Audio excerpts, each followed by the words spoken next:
Hey, what's going on, y'all? It's Tellus back with another Tea Time Tuesday talk. I know I change it every week. Tuesday tea time, and I'm drinking on another blend. And this time it's a black tea, a chai spice black tea mixed with a lemon ginger tea. No honey this time. Interesting taste. I posted yesterday's episode, which I know is late. I was going to post, because I did record episodes all last week. I just didn't get a chance to post them because I didn't have all my equipment. So instead of catching up, I'm just going to get back on track and then either post those later or use them as fillers. So if I ever get in that bind again to where I can't post, I'll have something to post. So I think that's what I'm going to do. So first of all, rest in peace to James Ingram. I just, when I was going through, there was a topic I wanted to talk about.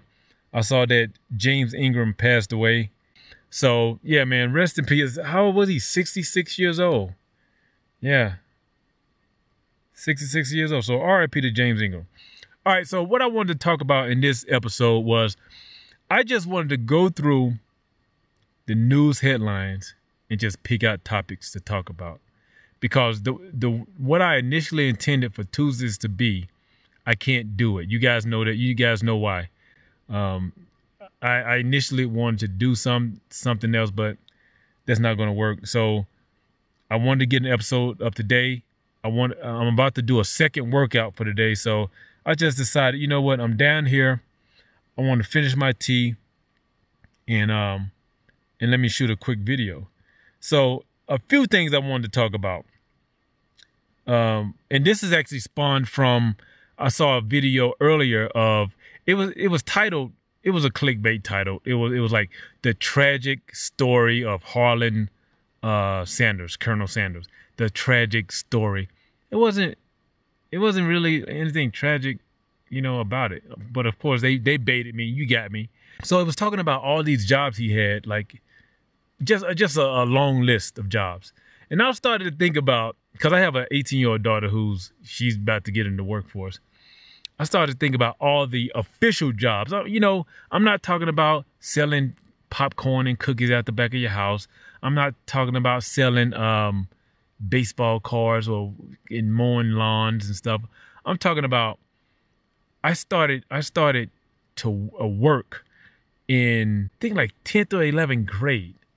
There was this program to where if your parents signed for you, you could work a job. And I know I was like either 13 or 14, because I remember I was I remember wanting to do it so bad. Like, I can't wait to do that. My first one was, I went back to my Head Start program. I was pretty much a data entry guy. So I would get all the forms and input them into the computers, all the paper forms and input them into computers. And since then, I've like worked. I actually started a list a couple years ago of all the official jobs I've had, like either W-2 or 1099 jobs, and there's a lot of them, a ton. So they were talking about all these jobs Colonel Sanders had, and I was like, what's tragic about that? It wasn't anything tragic about that. I guess that also got me to thinking about now, and actually this story about more news about the shutdown. And there was this lady talking about how she's been at the National Portrait Gallery. So that's where she works, and she's been there, I think, 15 years, almost similar to the story I told you about the TSA guy, right? So she's been here for all those years, and she's stayed at that one job, because it's kind of frowned upon to job hop, to go from job to job. But shouldn't it be frowned upon to have people who they have a job, loyal? I'm thinking she's loyal. She's been there 15 years, and then a government shutdown, or you get laid off or something like that. Loyalty has to go both ways. People wouldn't have to job hunt if they found something they were comfortable and content in. Does that even exist anymore? I don't think it does. I think the only thing that exists is you working for yourself. But that's the only way you can be directly responsible for how you get paid, when you get paid, and how much you get paid. Other than that, you're rolling the dice. I don't care. Even if it wasn't a government shutdown, people get laid off all the time. Stuff changes within company, and you have no control over it. I'm just a worker bee. I have no control over who comes in and bids for a contract, and if we get the contract, now I got to move over to another seat. Now, I'm not saying don't work those jobs, but I'm saying you have to protect yourself and either live within your means. If you're not going to do anything on the side and just work a job, you have to be ready. And so now this lady who's been working at this job for these many years, she's having to ration her milk so everyone can get some milk. That it's 2019. And the thing about it is, like, you know, we can point fingers and say, you know, people on welfare, they don't work or whatever the people say, you know. This lady, she has a job. She was working. She was working in Loyal.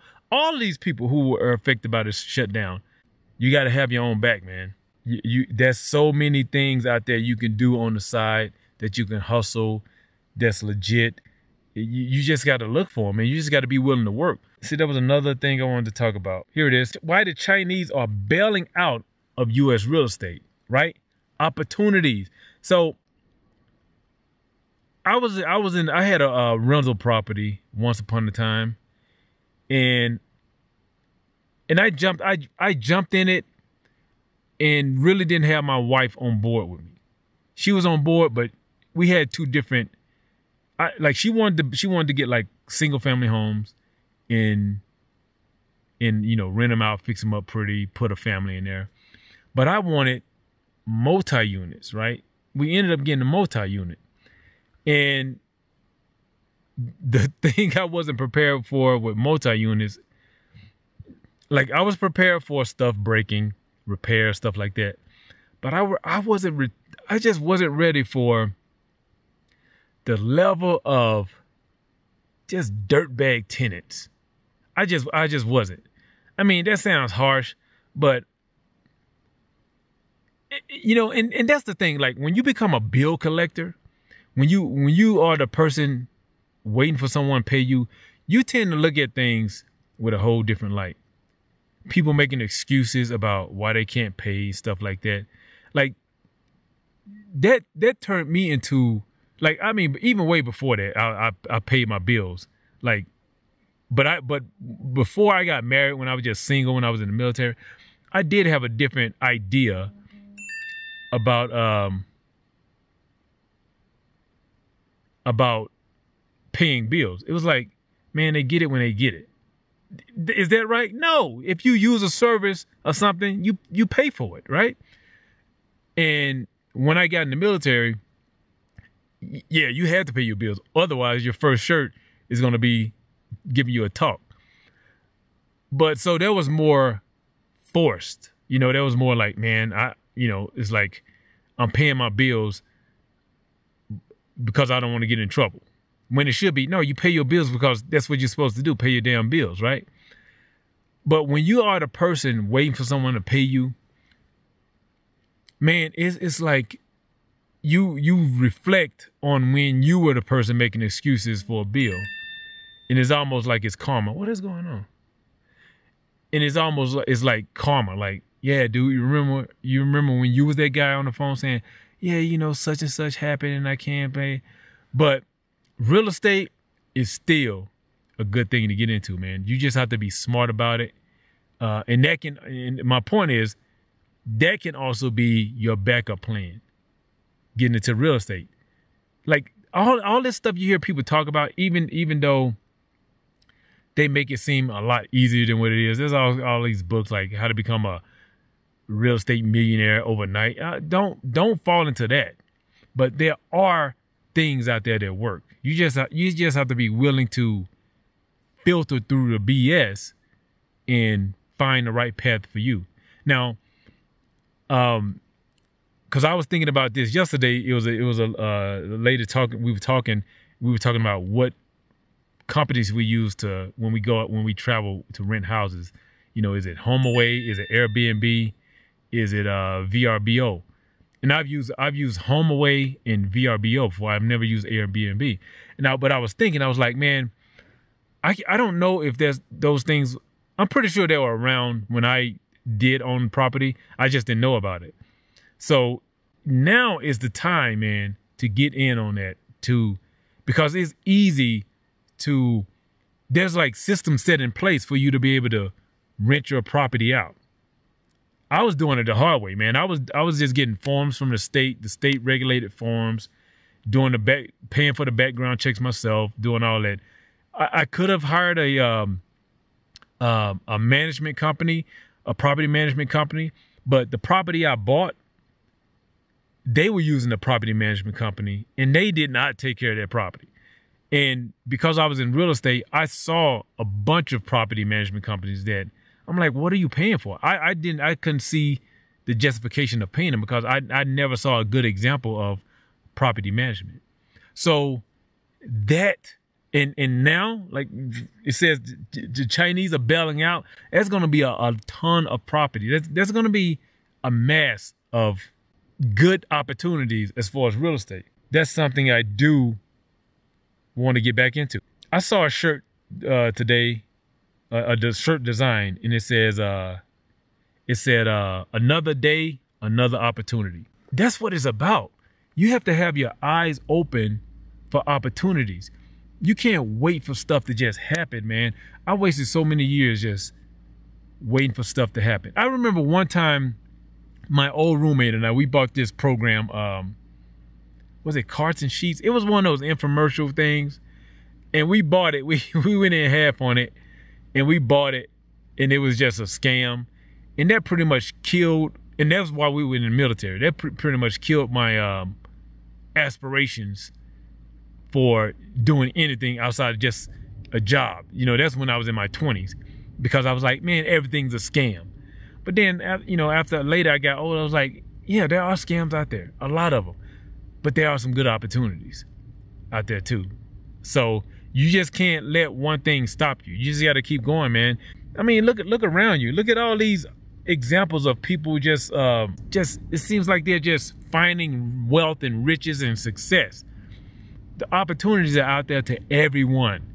But I just wanted to get this video up so I can get back on track and figure out how I'm going to stay consistent. One thing I do know is I'm using one camera. This is the Nikon S9900. I'm sticking to this one.